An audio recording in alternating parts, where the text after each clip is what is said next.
నా యేసయ్యా ఎన్ని విగాలుకైనా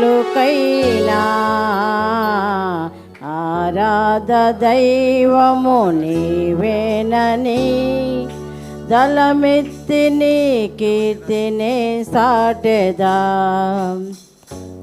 నజరీయుడా నా యేసయ్యా ఎన్ని విగాలుకైనా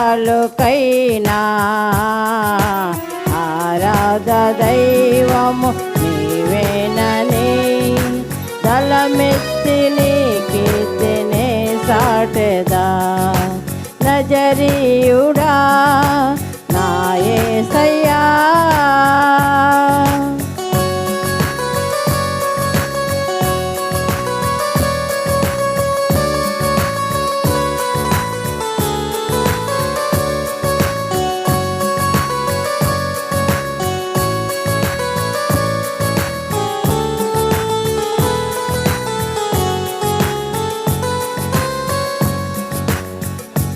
ఆకాశ గగనాలలో నీ జానతో కొలిచితివి. ఆకాశ గగనాలలో నీ జానతో కొలిచితివి. శూన్యములో ఈ భూమికి శూన్యములో ఈ భూమికి వేలాడి తీసిన నా యేసయ్యా నీకే వందనం నీకే వందనం నీకే వందనం. నజరీయుడా నా యేసయ్యా ఎన్ని విగాలుకైనా ఆరాధ దైవము నీవేనని దళమెత్తి నీ కీర్తిని సాటెదా. నజరీయుడా నా యేసయ్యా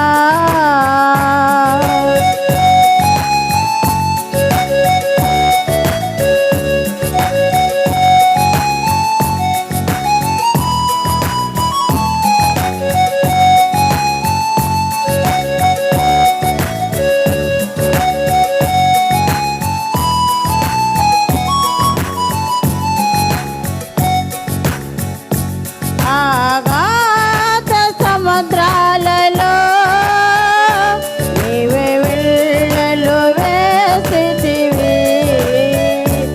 ఆగాధ సముద్రాలలో నీవే వెళ్ళలు వేసితివి. జలములలో పడి నే నిల్లినా జలములలో పడి నే నిల్లినా నన్నేమో చేయకు నా యేసయ్యా నీకే వందనం నీకే వందనం నీకే వందనం. నజరీయుడా నా యేసయ్యా ఎన్ని విగాలుకైనా ఆరాధ దైవము నీవేనని దళమెత్తి నీ కీర్తిని సాటెదా. నజరీయుడా నా యేసయ్యా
ఉన్నావయ్యా ఎన్ని విగాలుకైనా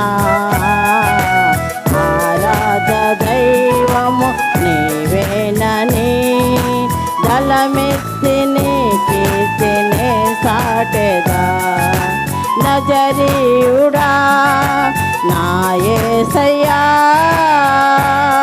హల్లెలూయా. ఉన్నావయ్యా నాకు భయమేల నా యేసయ్యా నీవు నాలోనే ఉన్నావయ్యా నాకు దిగులేల నా మేసయ్యా నీవు నా తోడు ఉన్నావయ్యా నాకు భయమేల నా యేసయ్యా నీవు నాలోనే ఉన్నావయ్యా నాకు దిగులేల నా మేసయ్యా నాకు భయమేలా నాకు దిగులేలా నాకు చింతేలా నాకు ప్రీతిలా నీవు నా తోడు ఉన్నావయ్యా నాకు భయమేల నా యేసయ్యా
నాకు భయమేల నా యేసయ్యా నీవు నాలోనే ఉన్నావయ్యా నాకు దిగులేల నా మేసయ్యా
సమయంలో సాక్ష్యముల సమయం కనుక దేవుడు మీ జీవితంలో చేసిన గొప్ప కార్యాలను బట్టి సంఘంతో సాక్ష్యాలు పంచుకునే ఎవరు ప్రేరేపించిన వారు ఎవరైనా ఉంటే దయచేసి ముందుకు రావాల్సిందిగా కోరుచున్నాం. హాస్పిటల్కి వెళ్ళి ఆయన హార్ట్ విషయం చూపించుకోవాలనుకున్నాను. కానీ ఆ రోజు వాళ్ళమ్మ వెళ్తూ ఉంటే అంతా కూడా వెళ్ళిపోయి ఇంట్లో కూడా చెప్పకుండా పిల్లలకి హాస్పిటల్ దాకా పోయేస్తానని చెప్పి వెళ్ళిపోయినాను. పోయి చూపించుకునేసరికి ఆయన ఏకో టెస్ట్ చేసి ఒక వాల్ కొంచెం బ్లాక్ అయినట్టుంది, యాంజో చేస్తే ఇంకెన్నున్నాయో తెలుస్తాయి అని చెప్పాడు. నా మాట వచ్చి ఇంటి దగ్గర చెప్పేటప్పుడు వాళ్ళుండి ఇక్కడ కాదు ఎన్ఎల్ హాస్పిటల్కి పోదాము అని చెప్పి ఎన్ఎల్ హాస్పిటల్కి తీసుకెళ్ళారు. డాక్టర్ని కలిసాము. ఆయన ఏమంటే ఆయన కూడా అదే మాట చెప్పాడు. సరే ఇంత డౌట్ ఎందుకు, చూపించుకుందాము, యాంజో చేయించుకుందాము అని చెప్పేసి శనివారం ఉదయం పోయి చేయించుకున్నాము. దానిలో ఏదో బ్లాక్స్ ఏదో ఉన్నాయని అన్నారు. సరే ఇంకొక ఒపీనియన్ తీసుకుందాము అని మద్రాసుకి వెళ్ళాలనుకుంటున్నాను. ఏదైనా చేయగల గొప్ప దేవుడు కాబట్టి డాక్టర్లకి అసాధ్యమైనది కాదు, దేవునికి సాధ్యం ఇది అనుకొని నిర్ణయించుకున్నాము మద్రాసుకి వెళ్ళాలని. అందువని బట్టి నన్ను గురించి మీ ప్రార్థనలో జ్ఞాపకం చేసుకోమని ఈ చిన్న సాక్ష్యాన్ని దేవుడు దీవించును కాక. దేవుడికి స్తోత్రం. ఈ దినము వాక్యం కోసం ఏర్పాటు చేయబడింది. మత్తయి సువార్త 19:24 నుంచి 27 వరకు. ఇదిగాక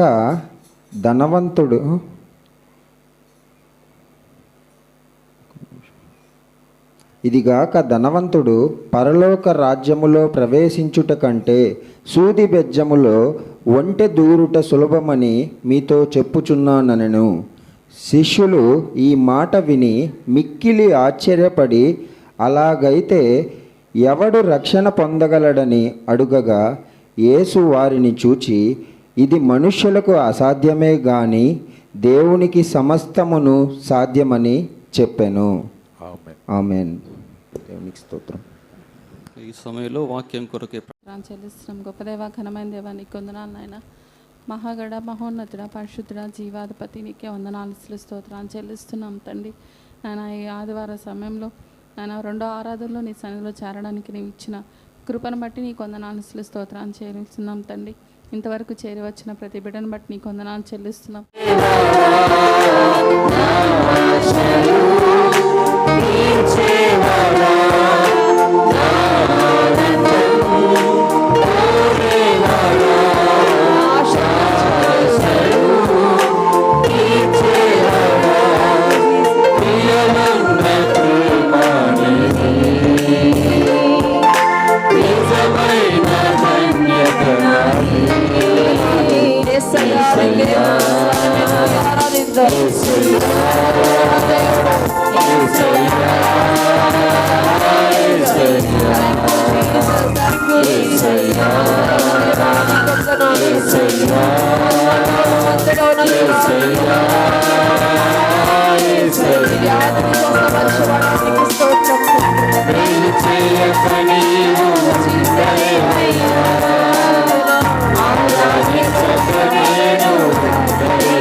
చూడు 4, 5, 6 యేసుని వైపే చూడు 7, 8, 9 పరుగున యేసు చెంత పోదా.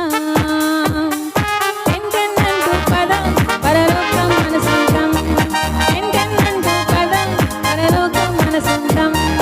1, 2, 3 అదిగదిగో అటు చూడు 4, 5, 6 యేసు వైపే చూడు 7, 8, 9 అడుగున యేసుని చెంత పోదా 10 అంటూ పద పరలోకం మన సొంతం 10 అంటూ పద పరలోకం మన సొంతం 1, 2, 3 అదిగదిగో అటు చూడు 4, 5, 6 యేసుని వైపే చూడు 7, 8, 9 పరుగున యేసుని చెంత పోదా 10 అంటూ పద పరలోకం మన సొంతం 10 అంటూ పద పరలోకం మన సొంతం 10 అంటూ పద పరలోకం మన సొంతం 10 అంటూ పద పరలోకం మన సొంతం.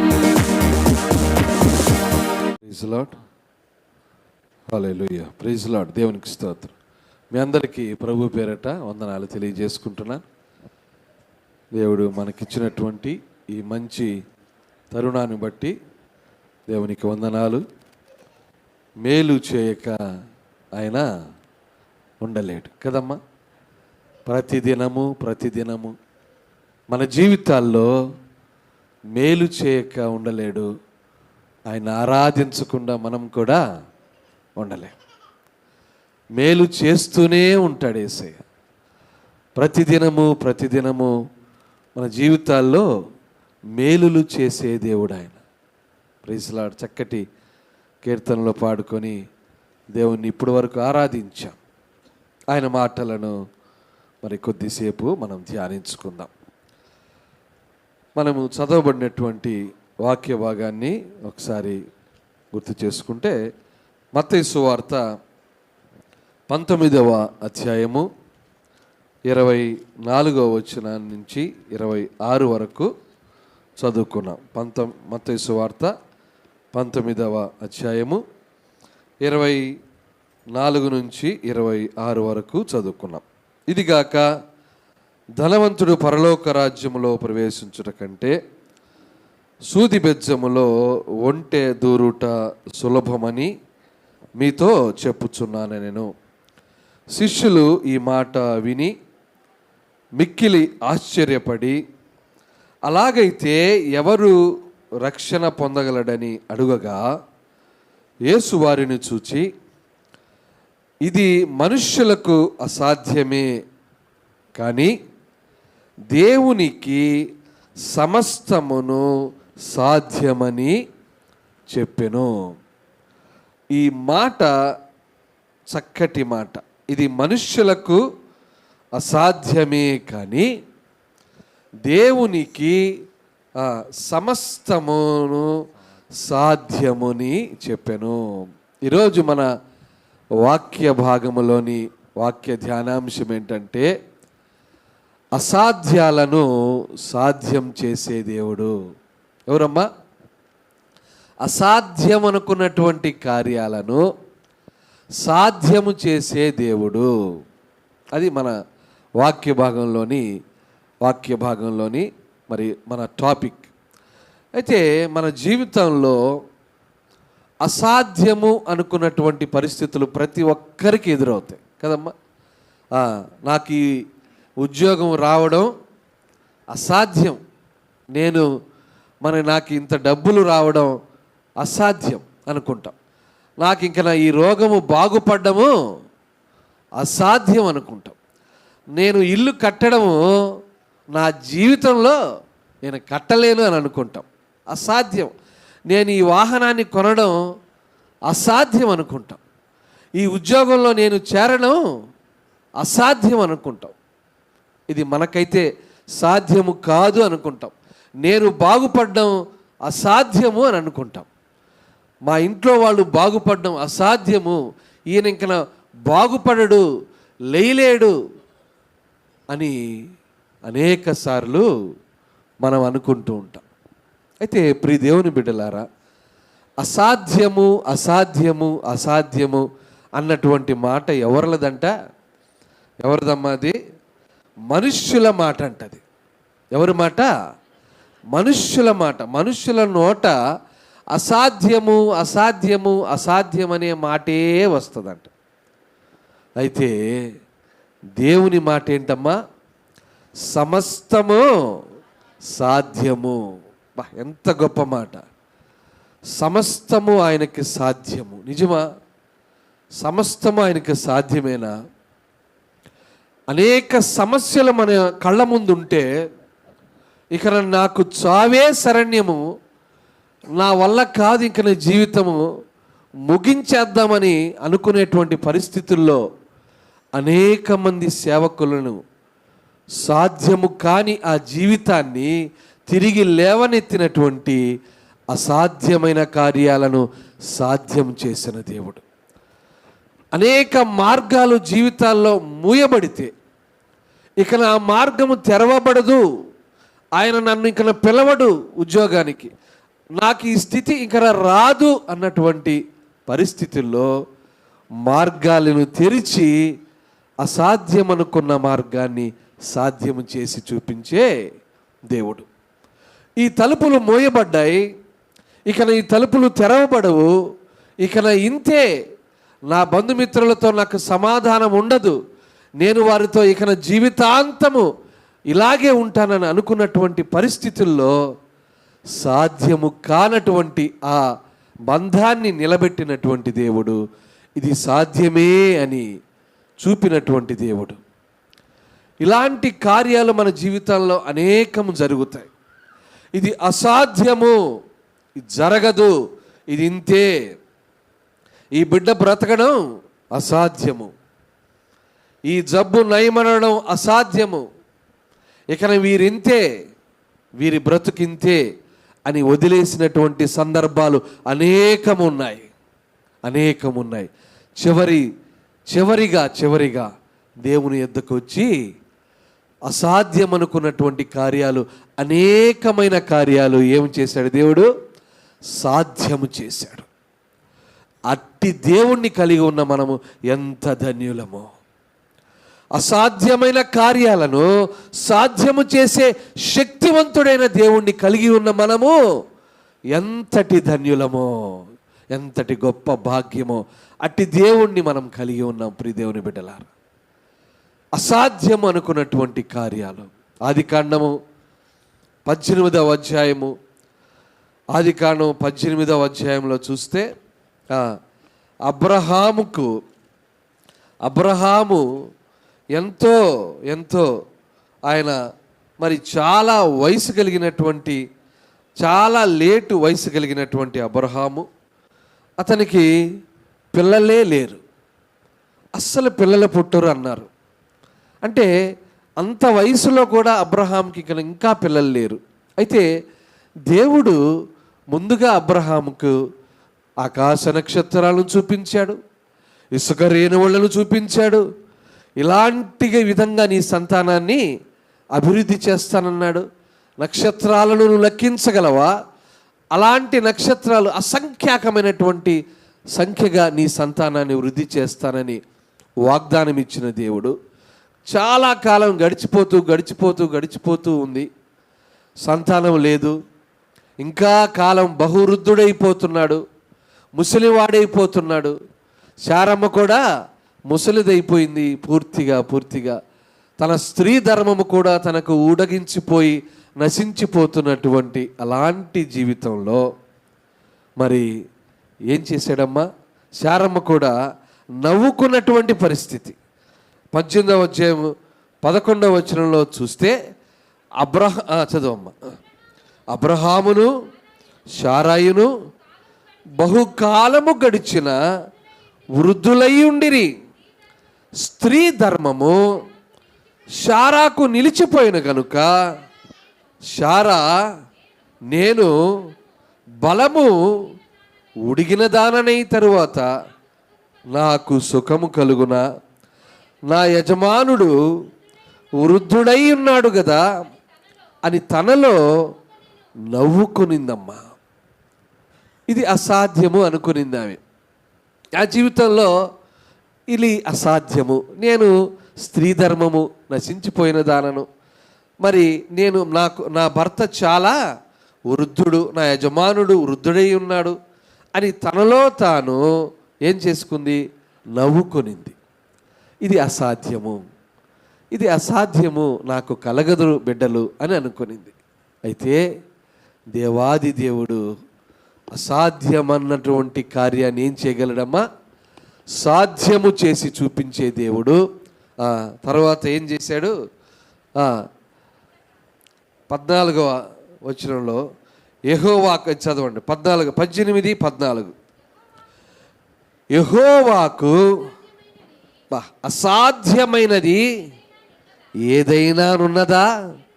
మీదటికి ఈ కాలమున నిర్ణయకాలమందు నీ యొద్దకు తిరిగి వచ్చేదను, అప్పుడు శారాకు కుమారుడు కలుగుననెను.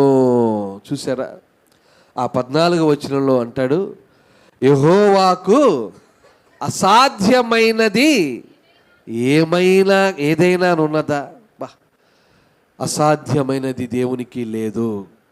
శారా బహు వృద్ధురాలైనప్పటికీ, ఆమెకు స్త్రీ ధర్మం ఆగిపోయినప్పటికీ, తన యజమానుడు బహు వృద్ధుడైనప్పటికీ, తన యజమానుడు బహు వృద్ధాప్యంలో ఉన్నప్పటికీ నాకు ఇక సంతానము కలగదేమో అనుకొని తనలో తాను బాధపడుతూ ఒక చిన్న వెక్కిరింతగలిగినటువంటి నవ్వును నవ్వింది.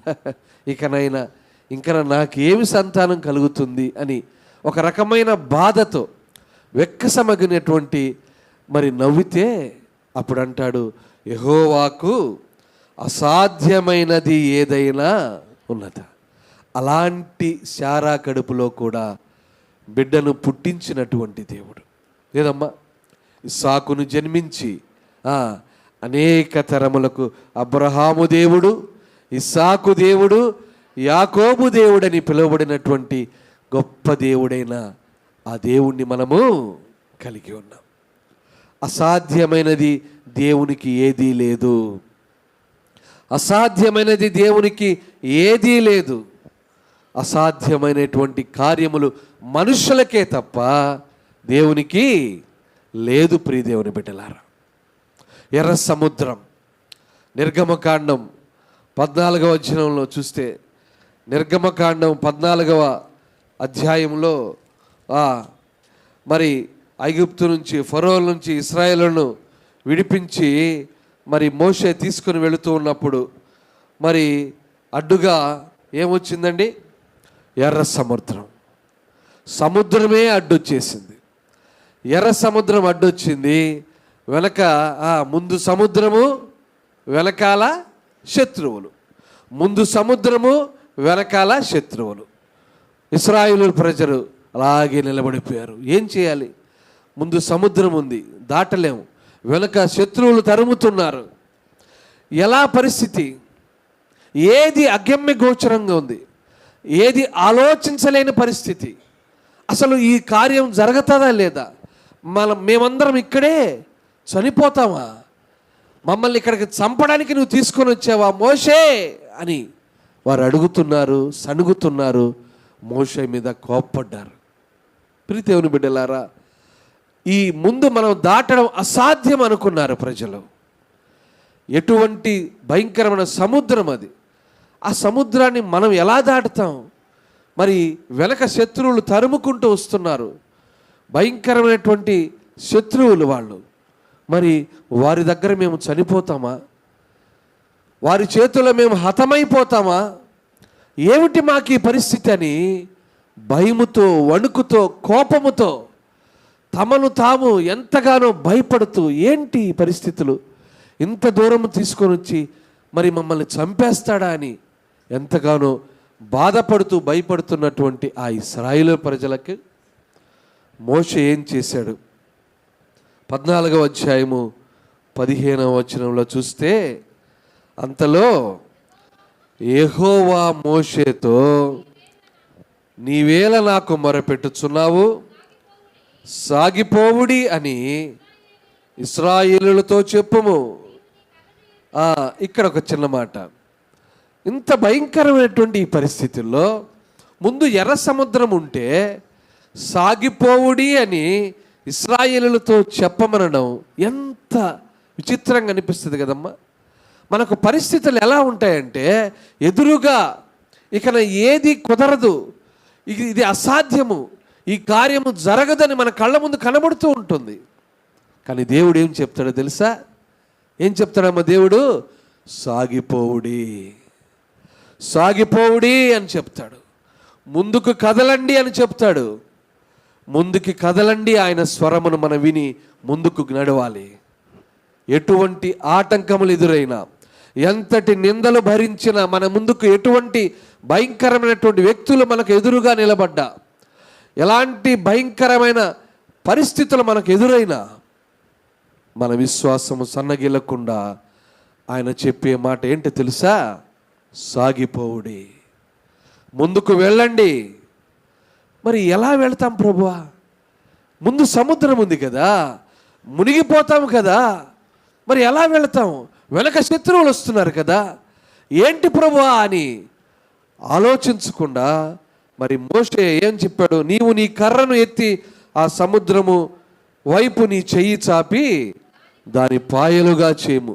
మోషే ఎంత సాత్వికుడండి, ఎదురు మాట్లాడాడు. మరి దేవునికి ఎదురు చెప్పడు, ఏమి చెబితే అది చేస్తాడు, ఏమి చెబితే అది మౌనంగా చేస్తాడు. దేవునికి ఎదురు మాట్లాడు. ఏం చేశాడు? దేవుడు ఏదైతే చెప్పాడో అది వెంటనే చేశాడు. నీవు నీ కర్రను ఎత్తి సముద్రం వైపు నీ చెయ్యి చాపి దాని పాయలుగా చేయము. అప్పుడు ఇశ్రాయేలీలు సముద్రము మధ్యను ఆరిన నేల మీద నడిచిపోవుదురు. వారి కలలో కూడా ఊహించని కార్యం, వారు ఇంతవరకు ఎప్పుడు చూడని కార్యం, మనుష్యులెవరు ఊహకు కూడా అందని కార్యము. ఏ విధంగా కూడా ఒక ఊహకు అందనటువంటి కార్యం అది. ఏం కార్యమమ్మా? సముద్రము 2 పాయలుగా చేల్చబడడం. మోషకు కూడా తెలియదు, అక్కడ ఉన్నటువంటి ప్రజలకు తెలియదు, ఐగుప్తీలకు తెలియదు, ఎవరికి తెలియదు ఇలాంటి ఒక కార్యము జరుగుతుంది అని. ఏం చేశాడు? కర్ర చాపితే ఆ సముద్రము మధ్యను మరి 2 పాయలుగా అది చేస్తే అది చీలిపోతే అప్పుడు ఇశ్రాయేలీలు సముద్రము మధ్యను తడి నేల మీద కాదమ్మా, ఎలా నడిచారు? ఆరిన నేల మీద నడిచిపోవుదురు అని చెప్పాడు. ఎంత గొప్ప మాట! ప్రియ దేవుని బిడ్డలారా, మన ముందున్న కార్యాలు అసాధ్యమని మనం అనుకుంటున్నామేమో. ఈరోజు నా బ్రతుకు మారడం అసాధ్యమని అనుకుంటున్నావేమో. మా ఇంట్లో ఉండే మనుషులు మారడం అసాధ్యం అనుకుంటున్నావేమో. నాకున్నటువంటి ఈ రోగము పాడవడం మరి బాగుపడడం అసాధ్యం అనుకుంటున్నావేమో. నేను ఈ వ్యసనము నుండి బయటపడడం నాకు అసాధ్యం అనుకుంటున్నావేమో. ఎర్ర సముద్రము లాంటి ఆటంకాన్ని మరి నిలబడినటువంటి ఆటంకాన్ని 2 పాయలుగా చీల్చిన దేవుడు ఈరోజు నీ జీవితాన్ని మార్చగల సమర్థుడు. ఈరోజు నీ జీవితాన్ని అసాధ్యం అనుకున్న నీ జీవితంలో, నా జీవితంలో ఉన్నటువంటి ప్రతి కార్యాన్ని సాధ్యము చేసి చూపించగల సమర్థుడిని మనము ఆరాధిస్తున్నాం. ప్రియ దేవుని బిడ్డలారా, ఎర్ర సముద్రము ఎదురైతే మోషేతో మరి ఐగుప్తీయులు వెనక శత్రువులు, ముందు సముద్రం ఉంటే దేవుడు 2 పాయలుగా చీల్చాడు. అసాధ్యము అనుకున్నటువంటి కార్యాన్ని ఏం చేశాడమ్మా? సాధ్యము చేశాడు దేవుడు. అది దేవుని మహిమ, అది దేవుని ఘనత. యోహాను సువార్త 11వ అధ్యాయములో, యోహాను సువార్త 11వ అధ్యాయములో 43వ వచనము 44వ వచనంలో చూస్తే, 43, 44లో చూస్తే, అమ్మా ఇక్కడ లాజరు చనిపోయాడు. ఒక్కసారి లాజరు చనిపోయాడు. ఎన్ని దినాలైంది అమ్మా? 4 దినాలు అయిపోయింది. అయిపోయిందా? 4 దినాలు అయిపోయింది. ఒక మనిషి చనిపోతే ఒక రోజు పెట్టుకుంటాం కదా, ఫ్రేజర్ బాక్స్లో పెడతాం, మంచిదే.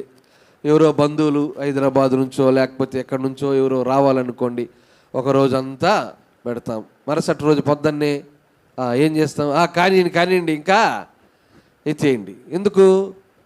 వాసన వస్తుందని.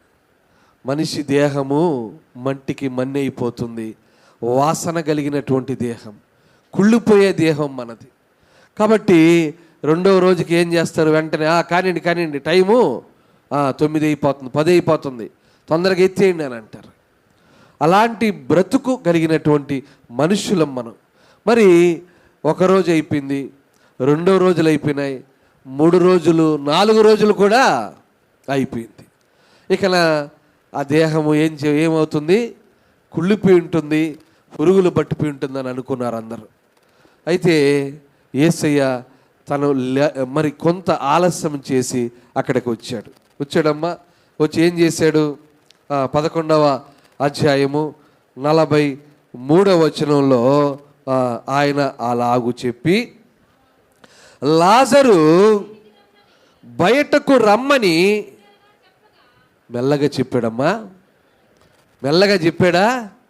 ఎలా అరిచాడమ్మా? బిగ్గరగా చెప్పగా. ఒక చనిపోయిన వ్యక్తిని గట్టిగా అరిస్తే ఏమనుకుంటారమ్మా? పిచ్చి అనుకుంటారు కదా, పిచ్చి అనుకుంటారు. ఏందిరా చనిపోయిన మనిషిని పిలుస్తున్నాడు, వీడు కూడా ఏదైనా డిఫరెంట్ ఏమో అనుకొని పిచ్చి వాళ్ళు అనుకుంటారు. అయితే యేసయ్య, జీవాధిపతి అయిన యేసయ్య, జీవమునిచ్చినటువంటి గొప్ప దేవుడైన యేసయ్య ఎలా పిలిచాడు? బిగ్గరగా పిలిచాడంట. బిగ్గరగా ఏం పిలిచాడు? లాజరు బయటికి రమ్మని బిగ్గరగా చెప్పగా, చనిపోయిన వాడు కాళ్ళు చేతులు ప్రేత వస్త్రములతో కట్టబడిన వాడై వెలుపలికి వచ్చెను. చనిపోయిన లాజరును అసలు బ్రతుకుతాడు అని అనుకోలేదు. మార్తా మరియల ముద్దుల తమ్ముడు, మరి మార్తా మరియలు ప్రేమించినటువంటి మరి ఆ సహోదరుడు లాజరు మరి చనిపోయి ఇన్ని రోజులైనా బ్రతుకుతాడని వారు అనుకోలేదు. బ్రతికి బయటకు వస్తాడని అనుకోలేదు. వారు అసాధ్యం అనుకున్నారు. అయినా ప్రభు వస్తే మాకెంతో ఆదరణగా ఉంటుంది అనుకున్నారు. ఏదైనా 4 ఆదరణ మాటలు చెప్తాడేమో అని అనుకున్నారేమో. అయితే వారి విశ్వాసం వారిని ఎంతగా మరి బలపరిచిందో చూస్తే, యేసయ్య వచ్చి ఆ లాజరును, చనిపోయిన ఆ లాజరును బిగ్గరగా బయటికి రమ్మని బిగ్గరగా చెప్పగా, చనిపోయిన వాడు కాళ్ళు చేతులు ప్రేత వస్త్రములతో కట్టబడిన వాడై వెలుపలికి వచ్చెను. అతని ముఖమునకు రుమాలు కట్టి ఉండెను. అంతటా యేసు, మీరు అతని కట్లు విప్పి పోనీయుడని వారితో అసాధ్యమైనటువంటి కార్యమును సాధ్యము చేసి యేసయ్య చూపించాడు. ప్రియ దేవుని బిడ్డలారా, ఈరోజు మన జీవితాల్లో, చనిపోయిన స్థితిలో మన జీవితాల్లో కొన్ని కార్యాలు ఉంటాయి. జుగుప్సాకరమైనటువంటి కార్యాలు మన జీవితాల్లో ఉంటాయి. అసలు మనం ఇక మనలో జీవము రాదేమో అనుకున్నటువంటి కార్యాలు మన జీవితాల్లో ఉంటాయి.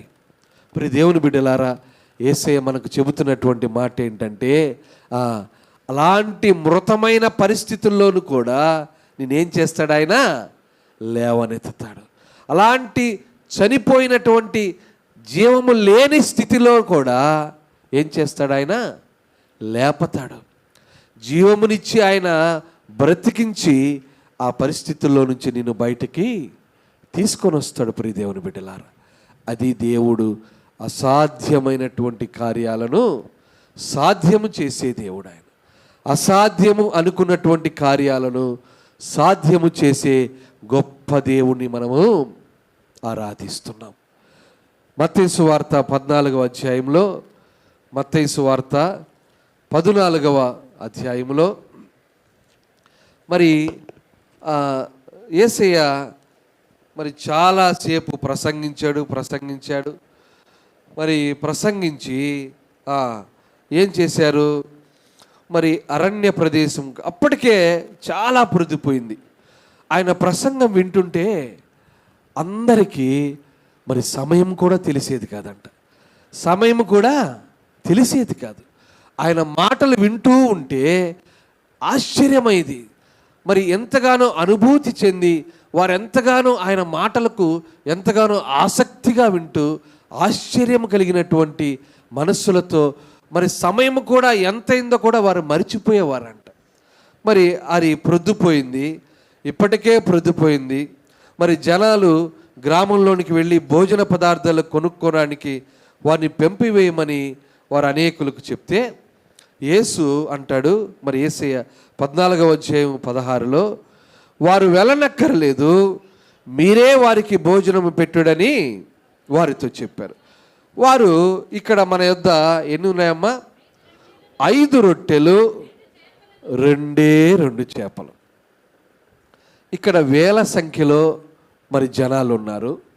వారి దగ్గర ఉన్నాయి 5 రొట్టెలు 2 చేపలు. మరి 5 రొట్టెలు 2 చేపలు వేల మందికి మనం పంచలేం. కాబట్టి మనం తినే భోజనాల్లో 100 మందికి క్యాటరింగ్ అని ఇస్తే వాడు 120 మందికి తెస్తాడు.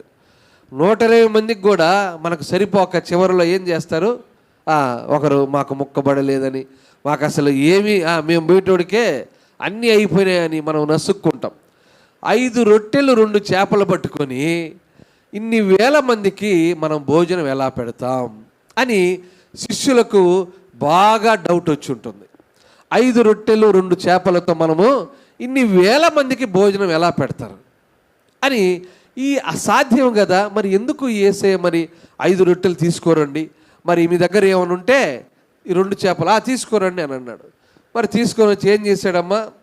ఆ 2 చేపలను తప్ప ఏమీ లేదని ఆయనతో చెప్పారు. అందుకు ఆయన వాటిని నా యొద్దకు తెండని చెప్పి పచ్చిక మీద కూర్చుండుడని జనులకు ఆజ్ఞాపించి ఆ 5 రొట్టెలను 2 చేపలను పట్టుకొని ఆకాశము వైపు కనులెత్తి ఆశీర్వదించి ఆ రొట్టెలు విరిచి శిష్యులకిచ్చెను. శిష్యులు జనులకు వడ్డించిరి. వారందరూ తిని తృప్తి పొందిన తరువాత ఎన్నెత్తారమ్మా? మిగిలిన ముక్కలు 12 గంపల నిండా ఎత్తారంట. ఎన్ని గంపలు? 1 గంప, 2 గంపలు, 3 గంపలు కాదమ్మా. ఎన్ని గంపలు? 12 గంపలు. ఎన్ని? 5 రొట్టెలు 2 చేపలని అందరూ తిని తృప్తి పొందిన మీదట ఇంకా మిగిలితే 12 గంపల నిండా ఎత్తారంట. ఇది అసాధ్యము అనుకున్నటువంటి కార్యాలను యేసయ్య ఏం చేస్తాడు?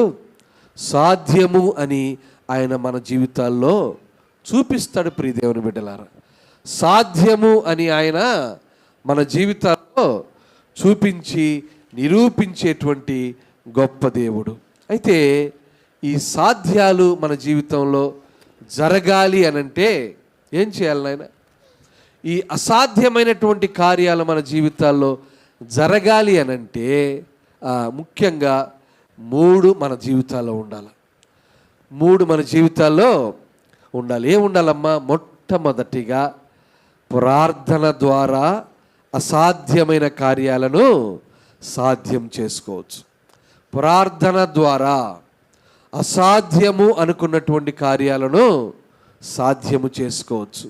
యేసయ్య నా జీవితంలో ఈ అడ్డంకి వచ్చింది, యేసయ్య నా జీవితంలో ఈ పరిస్థితి వచ్చింది, యేసయ్య నా జీవితంలో అనుకోని విధంగా ఈ సంఘటన ఎదురైంది. అయ్యా, ఈ అడ్డంకును నువ్వు అసాధ్యము అనుకున్న ఈ కార్యాన్ని నువ్వు సాధ్యం చేయి నాయన. అసాధ్యం అనుకున్నటువంటి ఈ పరిస్థితి నుంచి నన్ను విడిపించు నాయన. అసాధ్యం అనుకున్న ఈ కార్యాన్ని నా జీవితంలో జరిగించిన ఆయన అని మొట్టమొదటిగా మనం చేయవలసింది ఏంటంటే ప్రార్థన చేయాలి. వ్యక్తిగత ప్రార్థన, కుటుంబ ప్రార్థనలో మనము ఆ కార్యాలను ప్రభు దగ్గర పెట్టి, అసాధ్యమనుకున్న కార్యాలను ప్రభు సన్నిధిలో పెట్టి ఏం చేయాలమ్మా? ప్రార్థించాలి. ప్రార్థిస్తే మనకు అనేక కార్యాలు మరి జరుగుతాయి. అందుకే చెప్తాడు మార్కు సువార్త 11వ అధ్యాయము 24వ వచనం ఒకసారి చూస్తే, అందుచేత ప్రార్థన చేయనప్పుడంట మీరు అడుగుచున్న వాటి నెలను పొంది ఉన్నామని నమ్ముడి. అప్పుడు అవి మీకు కలుగునని మీతో చెప్పుచున్నాను. అమ్మ, మనం ప్రార్థన చేసేటప్పుడంట ఈ అసాధ్యమైన కార్యాలు ఏదైతే మన జీవితాల్లో ఉన్నాయో, పరిస్థితులను, వాటన్నిటిని కూడా ఏం చెప్పాలంట? వాటిలన్నిటినీ కూడా ఏం చెప్పాలి? మీరు అడుగుచున్న వాటినెల్లను పొంది ఉన్నామని మనము నమ్మాలంట.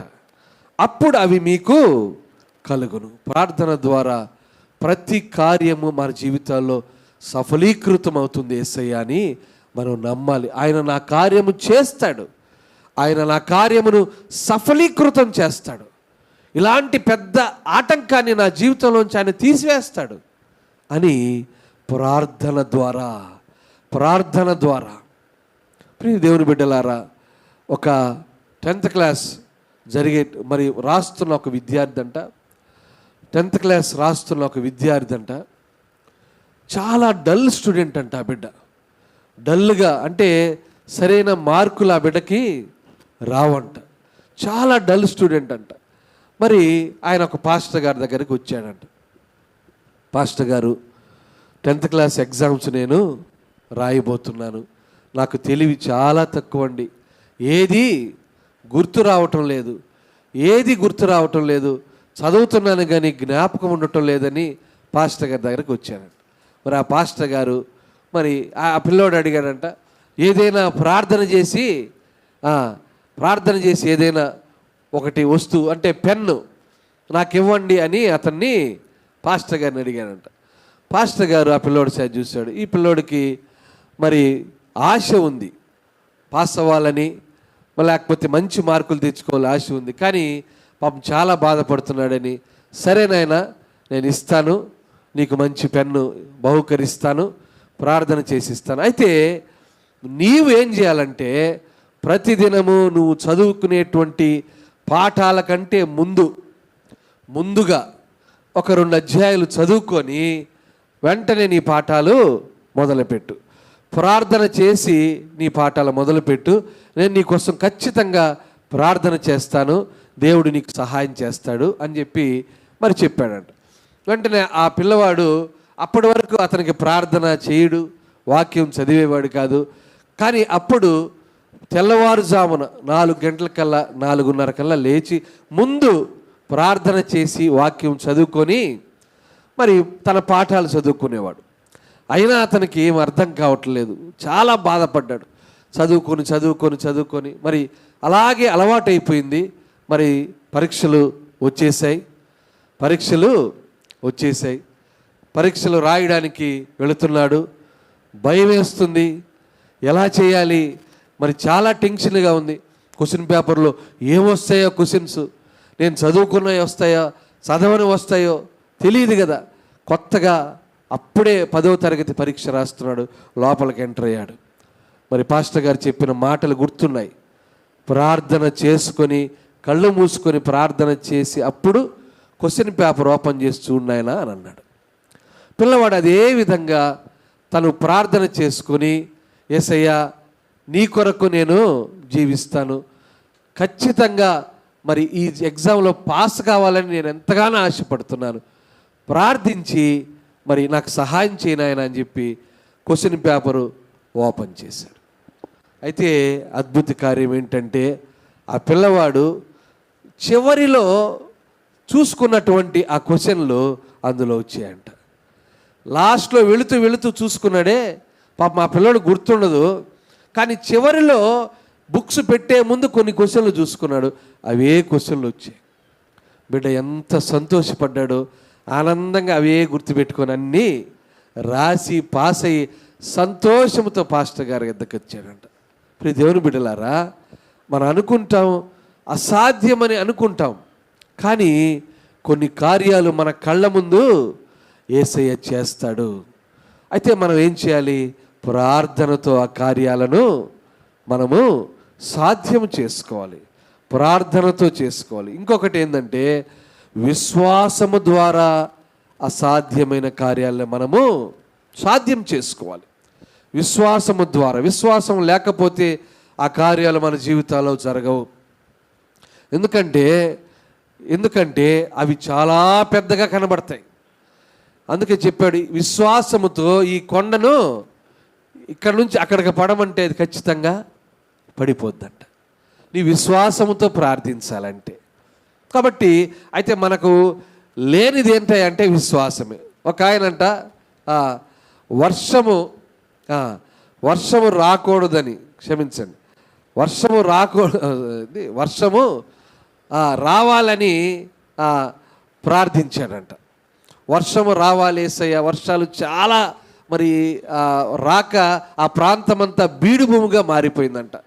ఒక 5 మంది కలిసి చాలా చక్కగా ప్రార్థించారంట. వర్షం రావాలనాయన, రావాలనాయన, వర్షం ఖచ్చితంగా నువ్వు రప్పించినాయన, మా పంట పొలాలన్నీ ఎండిపోతున్నాయి, బీడు భూములుగా మారిపోతున్నాయని చెప్పి అందరూ కలిసి ప్రార్థించారంట.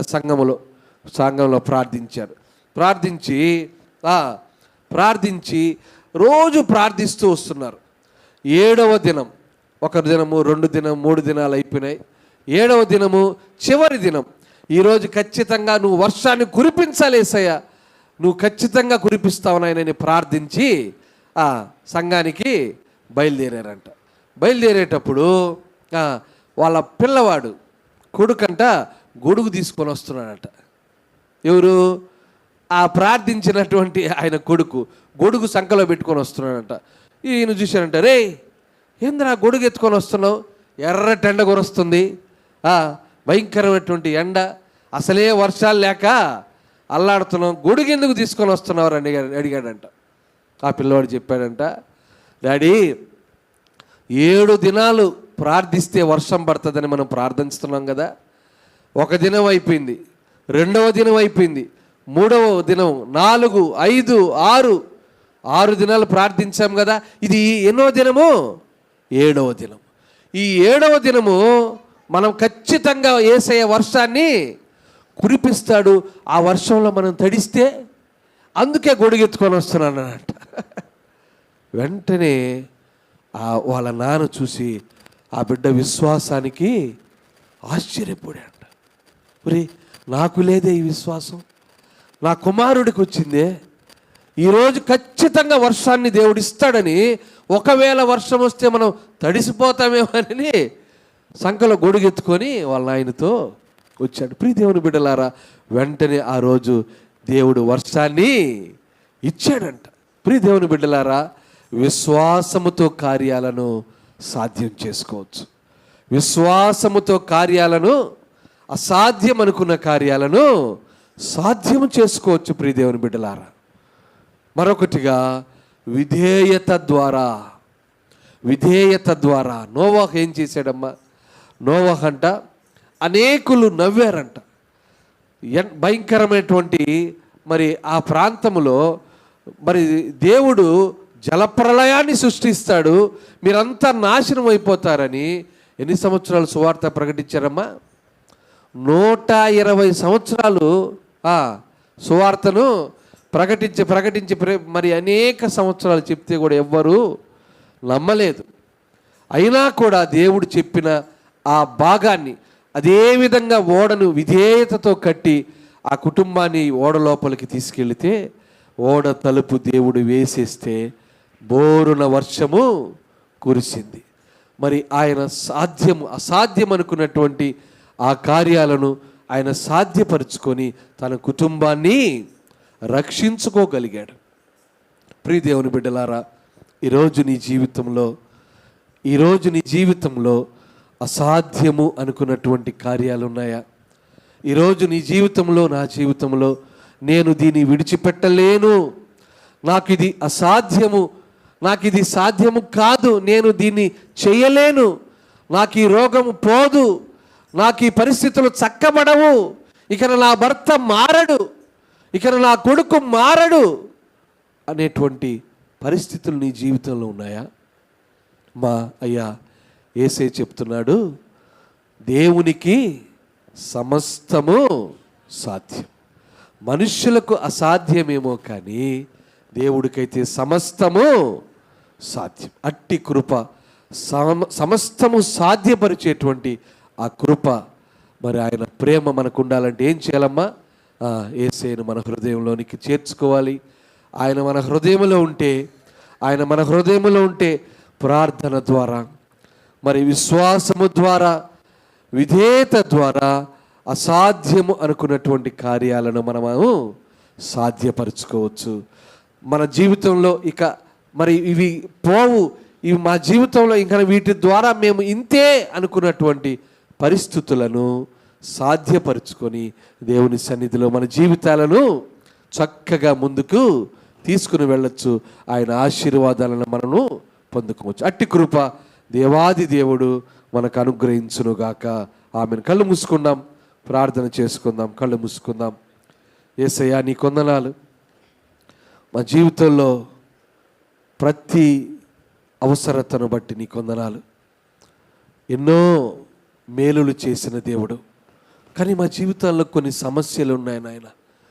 మా జీవితంలో అడ్డంకులు ఉన్నాయి నాయన. మా జీవితాల్లో చాలా పెద్ద సమస్యలు, పెద్ద భయంకరమైనటువంటి మరి ఆ సమస్యల నుంచి అసాధ్యము అనేటువంటి భావన మా జీవితాల్లో ఉంది నాయన. యేసయ్యా నీకు సమస్తము సాధ్యము నాయన. నీవు అనుకుంటే మా జీవితాల్లో ఉన్నటువంటి ఈ కష్ట సాధ్యమైనటువంటి దాన్ని తీసివేస్తావు యేసయ్యా. నీ కొందనాలు నాయన. ఈరోజు నీ సన్నిధిలో మేము మొరపెడుతున్నాం. నీ సన్నిధిలో నీ సన్నిధిలో నా తండ్రి బిడ్డలుగా, నిన్ను స్మరించే బిడ్డలుగా నాయన, నిన్ను హృదయంలో చేర్చుకున్న బిడ్డలుగా ఈరోజు మేము ప్రార్థిస్తున్నాము నాయన. అసాధ్యమైన కార్యాలను మా జీవితాల్లో సాధ్యము చేయి నాయన. అసాధ్యమైన కార్యాలను మా జీవితాల్లో సాధ్యపరిచేసయ్యా నీ కొందనాలు నాయన. నీ బిడ్డగా మేము జీవిస్తాము నాయన. నీ బిడ్డగా మేము నా తండ్రి కడవరకు జీవిస్తాం తండ్రి. నీ రక్షణ భాగ్యము మాలో ఉంచి కష్టమైనటువంటి అసాధ్యమైన కార్యాలను సాధ్యపరిచే నీ కృప మాకు అనుగ్రహించమని యేసు శక్తి కలిగిన నామములో ప్రార్థించి అడిగి వేడుకుంటున్నాము తండ్రి. ఆమేన్. Praise the lord. ఈ సమయంలో పాట పాడుతుండగా దేవుని పరిచర్య కొరకు కానుకలు స్వీకరించబడతాయి. మరి మన మధ్యలో ఉన్న బ్రదర్ సునీల్ గారు, ప్రసన్న గారు, వారు ఇరువురు వచ్చి కానుకలు స్వీకరించవలసిందిగా కోరుతున్నాం.